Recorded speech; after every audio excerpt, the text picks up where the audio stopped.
Fala galera, tudo bem? Meu nome é Bruno, sou um dos professores da SIM. Hoje eu vim aqui para falar com vocês um pouco a respeito de TCE, por que a gente faz o que a gente faz na sala de emergências, condutas. Antes da gente começar, vou pedir para vocês se inscreverem no canal, para curtirem o vídeo e ativar o sininho, para vocês poderem receber aí as atualizações do canal, certo? Alguns dias atrás, o Lucão ele gravou uma aula sobre indicações de como pedir, quando pedir tomografia no PS, uma aula brilhante. E essa aula de hoje vai complementar o que ele falou na gravação dele. Tá? Hoje a gente vai falar um pouquinho sobre as condutas. Tá? Mas para a gente falar sobre as condutas, eu vou fazer uma pequena introdução para vocês a respeito do tema. Eu trouxe aqui a foto que eu acho que é emblemático para muitas pessoas da minha geração, que é o Ayrton Senna. Ele foi um grande piloto de Fórmula 1, que infelizmente faleceu em maio de 1994. Ele foi vítima de um TCE. Não sei se todos sabem, mas ele morreu na Itália em uma corrida, bateu em uma curva, e uma das hastes do carro dele rompeu e acabou entrando pelo capacete. Isso teve, enfim, exposição de massa encefálica, ele não conseguiu sobreviver. A imagem dele é emblemática para a gente porque representa, o Ayrton Senna representa para a gente o paciente mais típico. Então, são adultos jovens do sexo masculino, em fase, aí, digamos, uma população economicamente ativa. Então, isso traz para a gente o grau da importância desse tipo de lesão. Né? Geralmente são lesões aí com alta mortalidade e alta morbidade, tá? Deixando os pacientes muitas vezes incapacitados. Aqueles que sobrevivem ficam incapacitados. Como o Lucão trouxe para a gente aí na última aula, a grande maioria dos TCE são leves, mas aqueles que são moderado ou graves, eles têm uma alta mortalidade, podendo chegar aí até 12%. Né?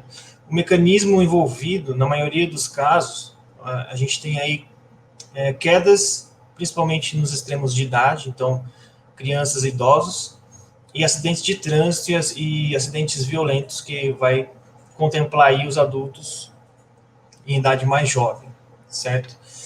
É importante a gente salientar que as quedas não deixam de ser um mecanismo importante, principalmente nos idosos.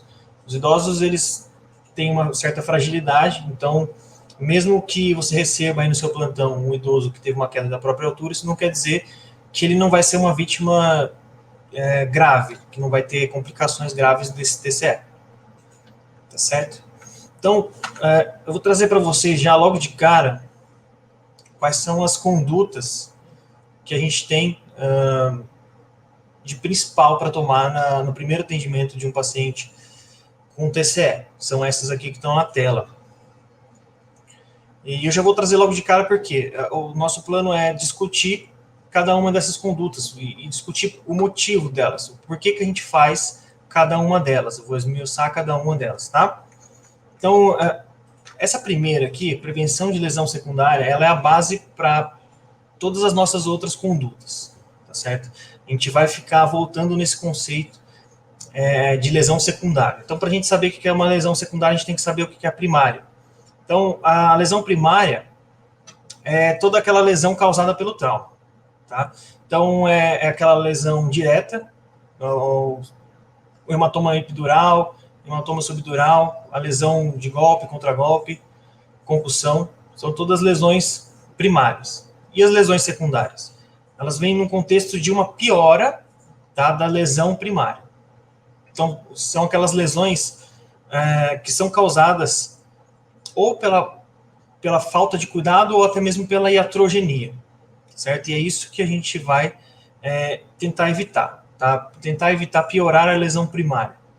Então, para a gente entender esse conceito, eu trouxe para vocês aqui um pouco da fisiopatologia e alguns conceitos sobre o TCE em si. Então, a caixa craniana, ela é uma caixa óssea, ela é rígida, então ela não tem, exceto em crianças, ela não tem expansibilidade, tá? E ela é preenchida quase que completamente por 3 tipos de tecidos principais. Tá? Então, 80% aqui do que vai ter dentro da caixa craniana vai ser cérebro, massa encefálica. 10% fica para líquor e mais 10% para sangue, correto? Então, se a gente tem uma lesão que aumenta algum desses componentes, consequentemente, a gente vai ter uma pressão aumentada dentro da caixa craniana, que a gente chama de hipertensão intracraniana. Então, o nosso cérebro ele tem alguns mecanismos para evitar que essa pressão ocorra ou que ela ocorra mais devagar. Principalmente, acho que o principal mecanismo aí é a drenagem do líquor para fora do espaço intracraniano, indo ali para o canal medular. Então, quando a gente tem uma lesão, por exemplo, um hematoma epidural, a gente vai ter aumento do sangue, certo? Se a gente tem um aumento do sangue, a gente vai ter que um desses componentes vai ter que diminuir. Geralmente, o que vai diminuir vai ser o líquor, só que chega uma hora que o líquor não consegue mais compensar, não consegue ser diminuído. E aí, a gente começa a aumentar a pressão dentro dessa caixa fechada que a gente chama de crânio. A gente também pode ter um aumento, por exemplo, de cérebro. Na verdade, não de cérebro, mas de edema. Né? Então, a gente aumenta a massa encefálica por conta de edema. Isso também pode levar a uma hipertensão intracraniana.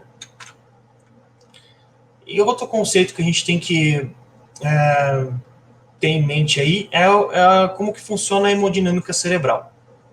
Então, o ser humano que não tem nenhum acometimento do sistema nervoso central, ele vai ter aí um controle dos vasos cerebrais, que é feito pela barreira hematoencefálica, e esse controle ele é feito com vasoconstrição e vasodilatação, de acordo com alguns fatores. Tá? Então, um ser humano saudável, que tem aí a pressão entre 60, pressão arterial média entre 60 e 120, o cérebro, a barreira hematoencefálica vai fazer com que haja vasoconstrição em algumas regiões, vasodilatação em outras, visando o quê? Manter a perfusão cerebral. E mantendo a perfusão cerebral, a gente vai ter fluxo sanguíneo cerebral constante, certo? E aí eu já vou introduzir para vocês um outro conceito, que é o conceito de pressão de perfusão cerebral. Tá? A pressão de perfusão cerebral é aquela pressão necessária para irrigar o cérebro. E ela é dada pela equação PA média menos PA, a pressão intracraniana.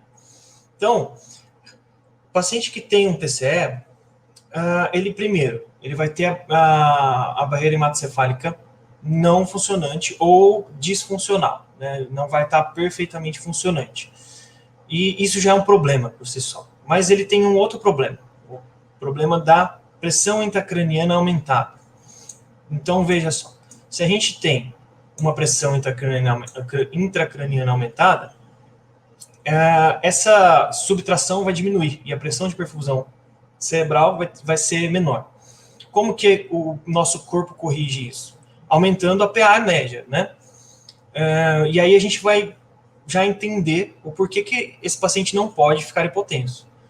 Porque, veja, se a gente já tem um problema de aumento de pressão intracraniana e a gente diminuir a pressão arterial média, a gente vai diminuir a pressão de perfusão cerebral, certo? Então, a gente já tem o conceito aí de que o paciente que tem alguma lesão do sistema nervoso central, em hipótese nenhuma, ele pode ficar hipotenso. Isso não vale só para TCE, isso vale para qualquer acometimento de sistema nervoso central. Além da PA, que a gente já falou aqui, outros fatores vão influenciar na hemodinâmica cerebral. Então, a PA, por si só, a hipertensão vai causar uma vasoconstrição e a hipotensão vai causar uma vasodilatação. Isso aqui é importante, tá? Porque quando a gente fala de vasoconstrição, a gente está falando de diminuição ou uma progressão mais lenta de edema, tá? do edema da lesão secundária. E quando a gente fala de vasodilatação, a gente está falando de um aumento do edema, um aumento da progressão dessa lesão secundária que se chama edema. Tá? Então, recapitulando lá, lesão secundária é aquela lesão que vai progredir a partir da lesão primária. E uma dessas lesões secundárias é o edema, tá? A progressão do edema. Então, a gente falou da PA, e aí tem esses outros fatores. Então, vamos falar do O2 primeiro aqui. Então, acho que é meio óbvio, mas a gente tem que falar, né? A hipóxia é prejudicial para o cérebro, né? Isso é meio óbvio, mas a hipóxia por si só, ela já vai aumentar a lesão secundária, certo? Mas a diminuição do PO2 em si, diminuição de quantidade de oxigênio que chega lá no cérebro, vai causar uma vasodilatação, tá? Vasodilatação cerebral. E a gente não quer vasodilatação cerebral, certo? A gente não quer porque vasodilatação cerebral vai aumentar o edema que está acontecendo ali. A gente não quer isso.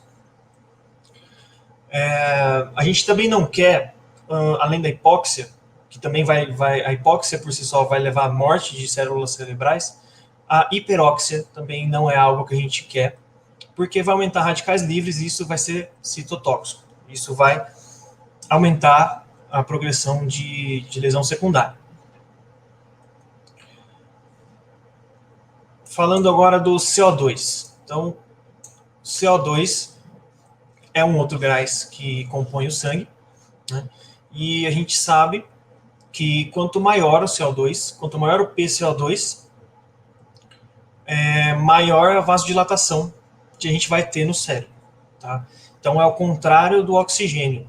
Pouco oxigênio vai levar a uma vasodilatação, muito CO2 vai levar a vasodilatação também. E isso vai levar aí a um aumento de edema cerebral. A gente não quer isso, porque isso vai aumentar a nossa PIC, nossa pressão intracraniana. Da mesma forma, a gente também não quer o contrário, a gente não quer um PCO2 muito baixo. Por quê? O PCO2 baixo vai levar a uma vasoconstrição. E a vasoconstrição, você vai me falar, talvez a vasoconstrição seja interessante, porque aí diminui o edema, mas não. Na verdade, se você já tem uma pressão intracraniana aumentada, e aí você tem uma vasoconstrição, isso quer dizer que vai ficar mais difícil do sangue chegar, e isso vai causar isquemias focais. A gente também não quer isso. Então, ao mesmo tempo que a gente não quer um PCO2 elevado, a gente também não vai querer um PCO2 baixo, tá? A gente vai querer o quê? Um PCO2 normal, certo? Da mesma forma que a gente não vai querer um O2 alto, nem baixo, a gente quer um O2 normal. E o mesmo raciocínio vale para o pH sanguíneo, tá? Então, a alcalose vai levar a uma vasoconstrição, causando isquemia focal, e uma acidose vai levar a uma vasodilatação, que vai, em última análise, levar a um aumento do edema e aumento da pressão intracraniana. Então, veja, a gente está falando aqui sobre deixar tudo na faixa de normalidade, tá? Então, o nosso papel aqui não vamos deixar de fornecer o essencial de O2 e ventilação para manter o PCO2 na faixa de normalidade, e não vamos exagerar também, tá? Esse é o princípio do que a gente faz no tratamento do TCE.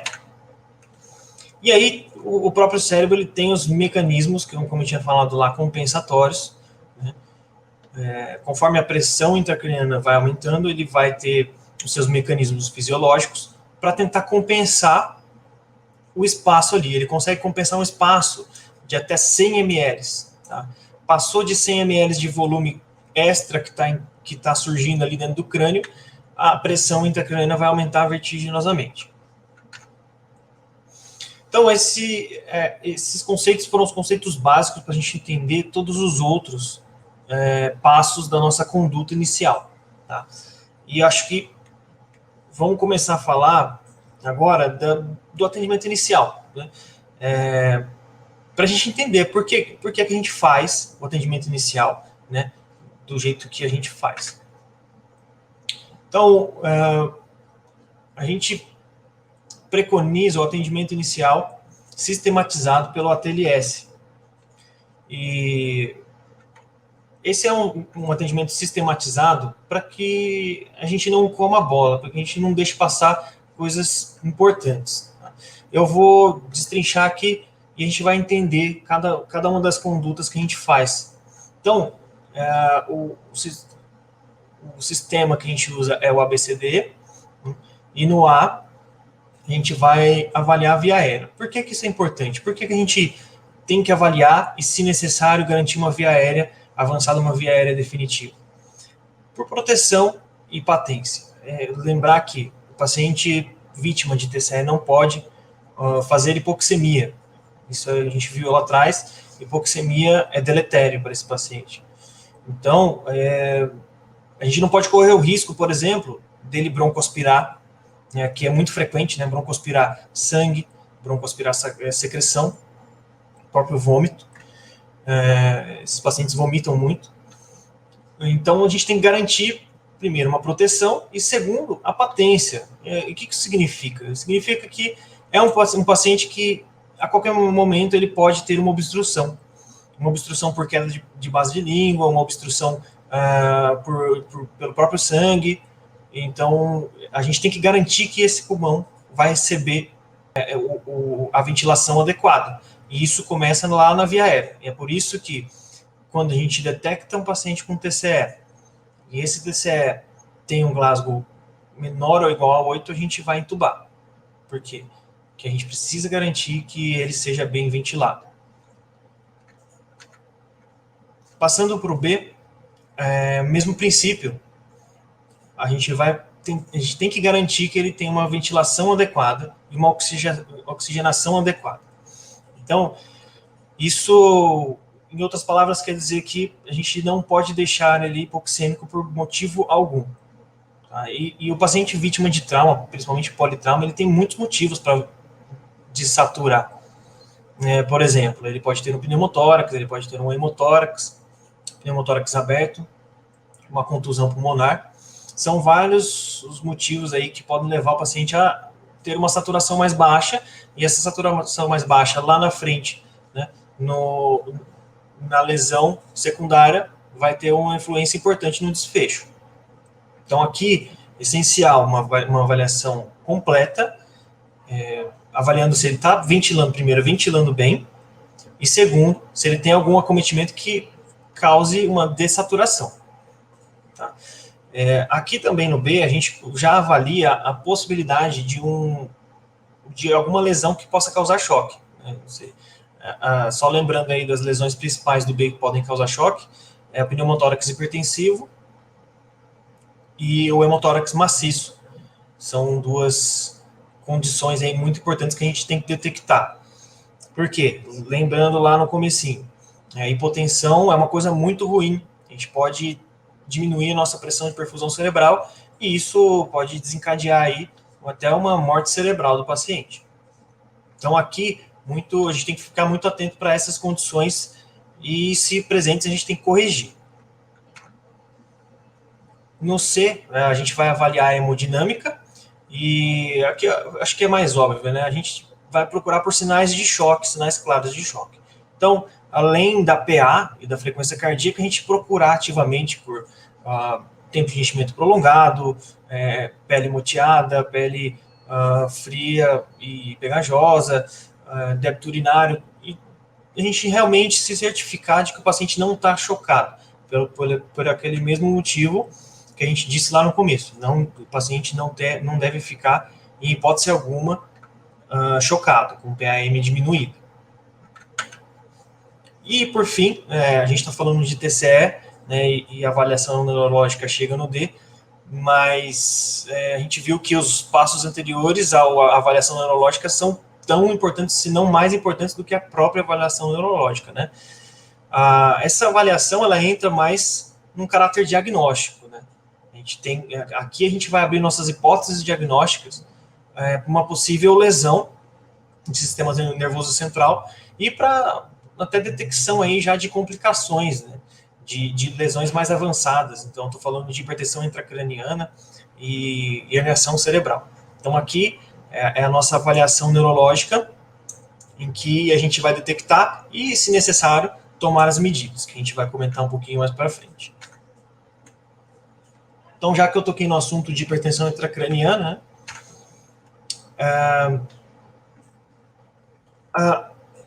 quando a gente tem, então, eu comentei lá no começo, quando a gente tem um aumento de volume dentro dessa caixa inextensível, eu vou ter um aumento da pressão dentro do crânio, tá? E isso, em última análise, vai levar a uma hipertensão intracraniana que vai ter seus sinais clínicos que a gente tem que estar treinado a detectar. E quais são esses sinais? Bom, principalmente aí, cefaleia, náusea, vômitos, rebaixamento do nível de consciência, confusão mental e até agitação psicomotora. Esses são sinais que, se o paciente chegou para você com história de que bateu a cabeça, caiu e tá agitado, tá confuso, tá vomitando, esses são sinais de alarme, tá? Sinais de alarme de que possa estar acontecendo alguma coisa dentro do crânio dele. Então, aí a gente já fica mais esperto com uma possível lesão grave, tá? Mas essa lesão, essa hipertensão, ela pode ir se agravando, porque a lesão, né, a gente viu lá, a lesão primária vai sendo complicada pela lesão secundária, e a lesão secundária vai aumentando o edema, e o edema vai aumentando a pressão intracraniana, até que a gente tem a progressão clínica, né, que é o próximo passo aí dessa progressão clínica, é a tríade de Cushing. Tá? A tríade de Cushing já são manifestações clínicas avançadas de hipertensão intracraniana. Então, os 3 componentes dela a gente vê no monitor, né, que é o quê? Hipertensão, mais bradicardia, mais ritmo respiratório irregular. Geralmente a gente vê uma bradipneia, tá? Mas pode ser um ritmo irregular apenas. Isso aqui, se você tem essa tríade na sua frente, é porque a coisa já desandou, já está muito avançada a hipertensão intracraniana, e esse paciente tem alto risco de progredir, tá, para o passo final aí da hipertensão intracraniana, que aí sim é a síndrome de herniação. Então, toda a herniação é o deslocamento de uma estrutura da sua localização original. Quando a gente fala de herniação cerebral, a gente está falando do deslocamento de alguma estrutura do cérebro fora da onde ela estava originalmente. Tá? Para a gente, tá, no TCE, acho que a de maior relevância aqui é essa número 1, que é a herniação do úncus, a herniação uncal. Essa herniação é aquela que se manifesta com a famosa anisocoria. Tá? Então, a anisocoria acontece do mesmo lado que está acontecendo a herniação, tá? E ela tem uma hemiparesia, pode ter a hemiparesia do lado contralateral, tá? E, bom, quando chega nesse ponto, gente, já é um ponto em que passou, né? É um ponto que a gente precisa fazer medidas de ponte, que a gente chama. Tá? O que são essas medidas de ponte? São medidas aí para manter o paciente vivo até que ele chegue ao centro cirúrgico para fazer a descompressão, que seria o tratamento definitivo, né? O neurocirurgião abrir o crânio e tirar o hematoma que está causando a compressão. E como que é esse tratamento de ponte? A gente vai escolher uma dessas medicações aqui, ou manitol, ou solução salina hipertônica. Não tem diferença, vários estudos já tentaram mostrar a superioridade de uma para outra, nenhum estudo conseguiu de forma robusta comprovar isso, tá? Então, a gente tem essas 2 opções, a gente vai preferir uma ou outra, a depender do contexto clínico. E o que eu quero dizer com isso? A gente vai entender isso entendendo o mecanismo de ação de cada um. O manitol, como que ele vai agir? A gente vai dar 1 grama EV em bolos, e o manitol ele vai agir como um diurético osmótico, tá? Vai fazer uma diurese intensa, essa diurese vai aumentar a osmolaridade do sangue, e essa osmolaridade aumentada vai puxar a água do interstício, diminuindo o edema. Tá? E aí a gente vai entender os casos que a gente prefere não usar o mannitol, que são os casos de hipotensão. Então, aquele paciente que tem um politrauma, está chocado, sangrou a barriga, não está segurando o PA, então melhor não usar o mannitol, que ele pode agravar esse quadro de choque. E um outro caso que a gente não vai também usar o mannitol nos casos que o paciente tem uma doença renal crônica, porque ele vai ser ou ele não vai responder, ou vai responder pouco e a terapia vai ser ineficaz.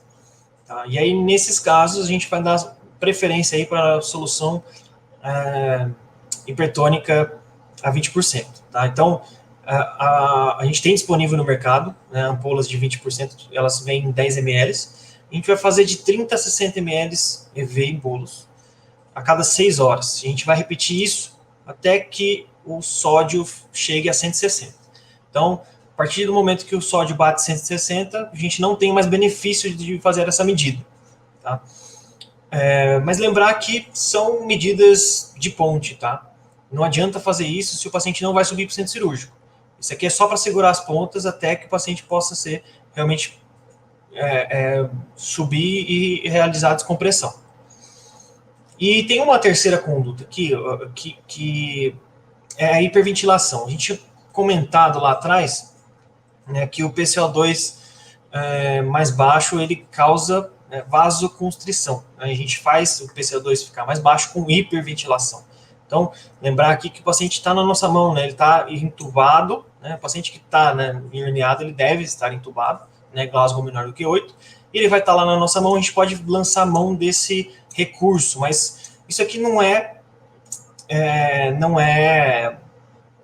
sempre que a gente faz. Isso aqui é a última medida de ponte, e a gente nem vai fazer um PCO2 muito baixo. O que a gente vai fazer? A gente quer deixar o PCO2 no limite inferior. A gente não vai fazer PCO2 de 20, de 15, não. A gente vai fazer um PCO2 de 30, 35. Não vamos deixar muito baixo, que isso também pode levar à isquemia, e não adianta salvar o paciente e deixar ele totalmente sequelado. As crises convulsivas, isso é um tema um pouco polêmico, tá? Não tem ainda grandes evidências, mas quais que são as indicações? Então, paciente, por que a gente se preocupa com isso? A crise convulsiva, ela vai levar o paciente a um estado de hipóxia, de aumento de PCO2, vai levar o paciente a uma acidose metabólica leve, e muitas vezes a hipertensão, vai aumentar a excitação neuronal, tá? E tudo isso, em última análise, vai aumentar a lesão secundária.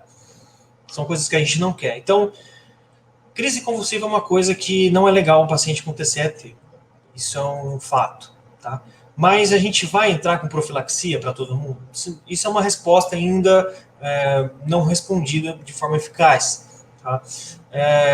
O que se indica hoje é individualizar o caso. Então, o paciente que teve uma crise na cena, o paciente que teve uma crise depois, nesses casos, a gente pode lançar mão de fazer uma profilaxia nos primeiros 7 dias após o TCE.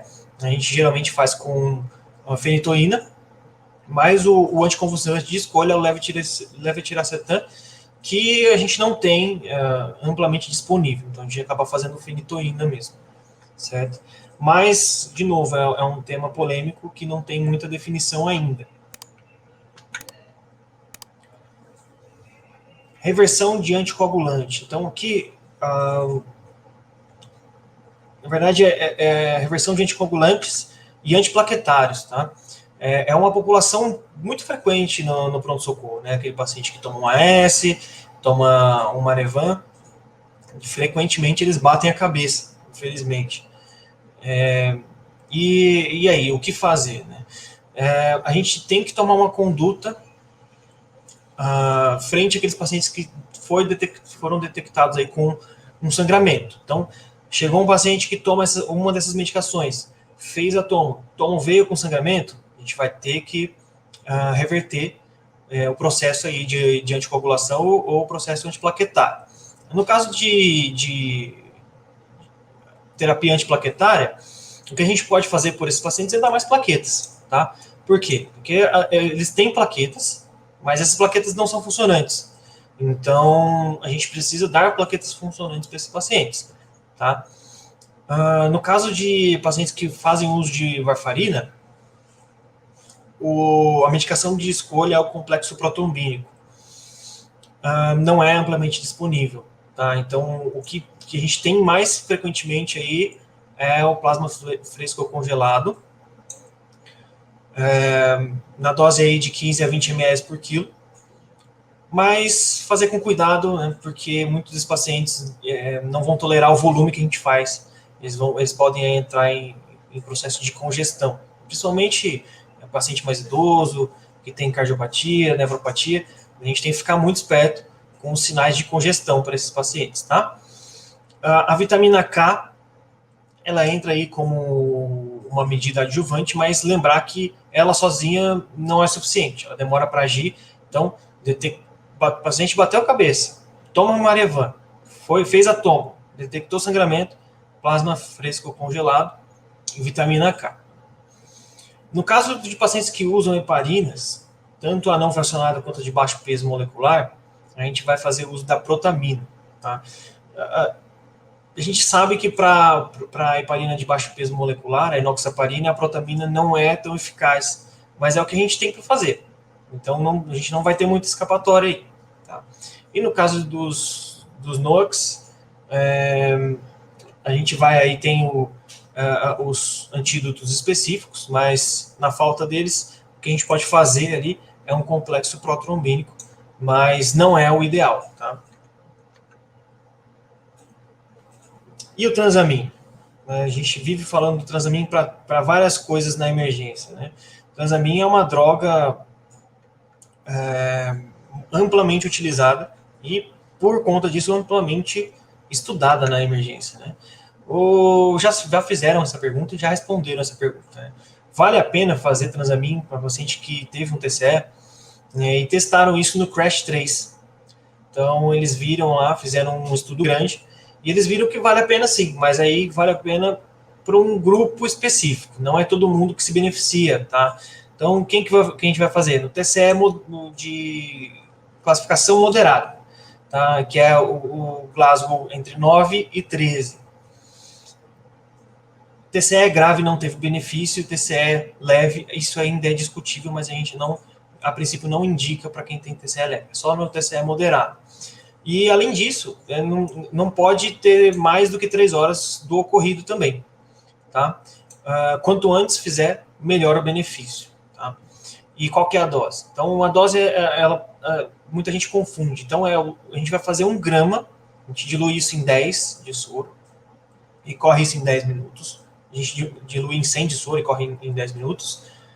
E depois desse bolos inicial, a gente vai fazer novamente 1 grama em 100 de soro e vai colocar numa bomba de infusão para correr em 8 horas, tá?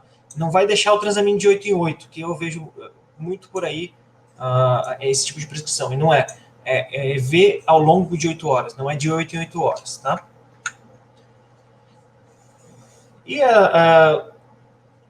essas demais condutas aqui, controle glicêmico e temperatura, elas vão no mesmo caminho aí do que a gente já tinha falado para o PCO2, para o PO2, que é deixar na faixa de normalidade. Tá? Controle glicêmico, a gente não quer de jeito nenhum hipoglicemia, de jeito nenhum.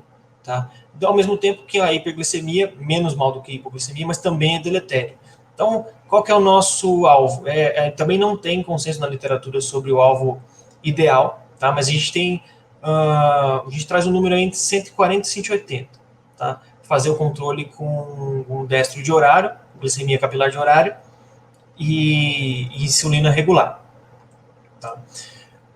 Temperatura, também manter a temperatura normal. Não tem indicação de fazer fazer hipotermia induzida e de forma alguma deixar esses pacientes hipertérmicos. E eles fazem hipertermia, tá? Hipertermia de etiologia central. Então, muitas vezes, o próprio dar antipiréticos não vai ser o suficiente, a gente vai ter que se utilizar de medidas externas, tá? Mas tem que controlar essa temperatura. Profilaxia com antibiótico, tá? Isso aqui também não está indicado de rotina.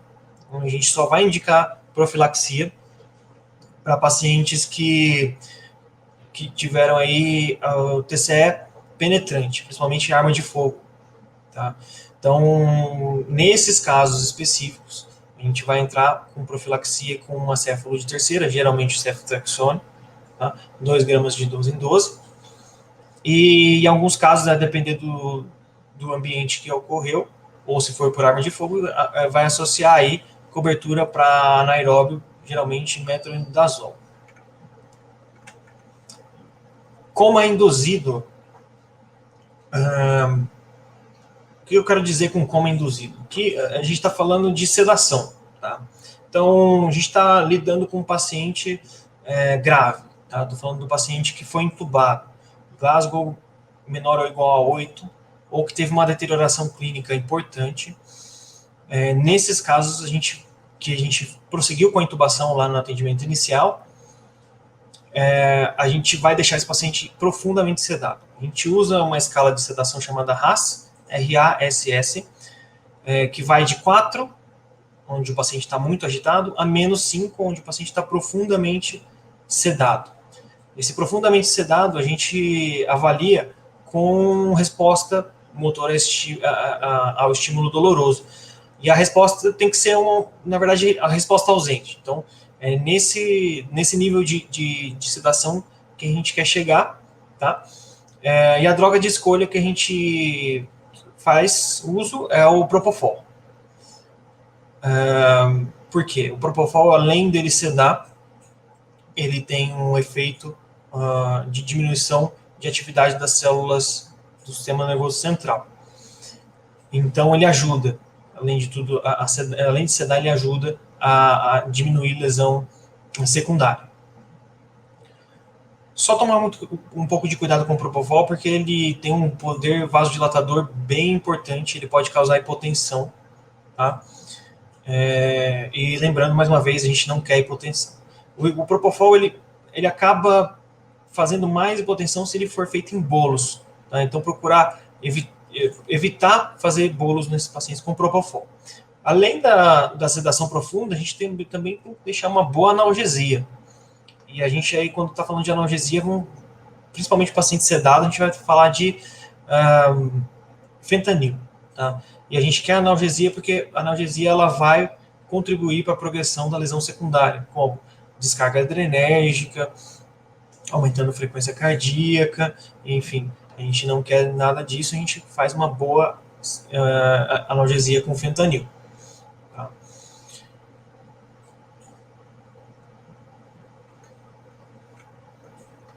Tudo bem? E por fim, né, o que a gente não pode fazer? Também como eu falei lá no começo, nosso papel como médico ali no atendimento inicial é prevenir lesão secundária, seja, né, fornecendo um tratamento adequado, seja evitando tratamentos inadequados. A gente sabe que existem terapias, condutas que levam à progressão da lesão secundária. Tá? E existem algumas clássicas que são feitas até hoje que a gente não pode, de jeito nenhum, fazer. Tá? Acho que o principal aí que eu estou falando é o corticoide. Tá?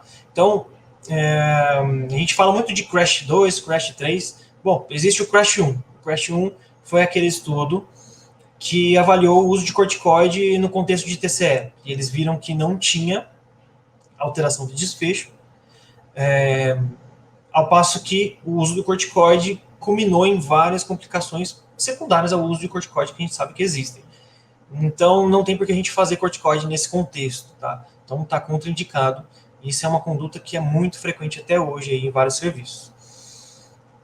O que mais não fazer? Então, como a barbitúrico, usar qualquer barbitúrico para qualquer coisa, seja para sedação leve, seja para sedação para intubação ou para induzir o coma, não usar barbitúricos porque eles têm um forte efeito hipotensor. Tá? Então, isso é uma outra conduta que raramente a gente toma. Isso pode ser que seja necessário em casos muito selecionados, mas, via de regra, não fazemos com a barbitúrica.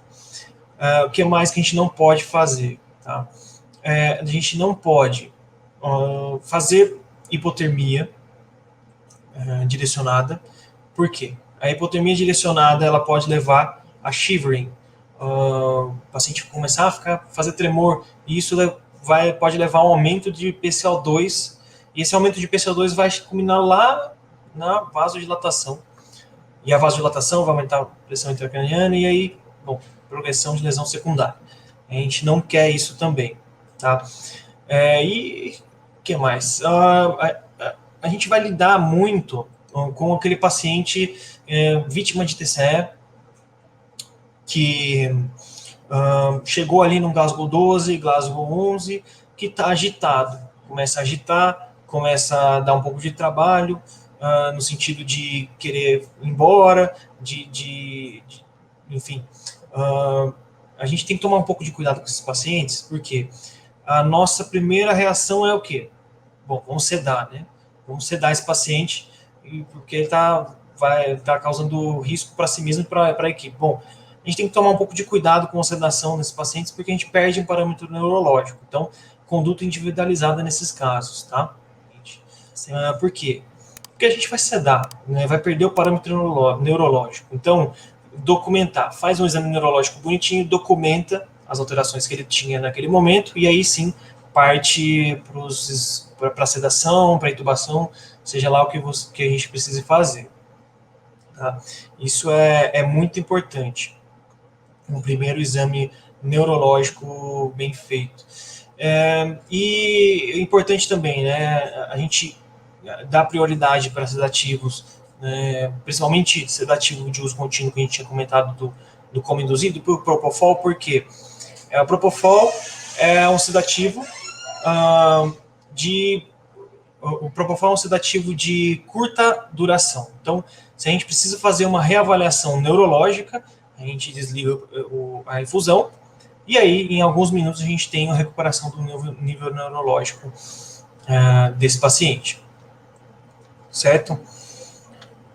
Chegamos ao final. Espero que tenha esclarecido as dúvidas. Acho que a gente tem que... Se a gente sempre pensar, né, nas nossas lesões secundárias, a gente sempre vai conseguir fazer um bom raciocínio clínico e fazer uma boa condução no caso de um TCE moderado a grave, certo? Espero que vocês tenham gostado. Qualquer dúvida a gente fica à disposição, só mandar lá no nosso Instagram. Valeu!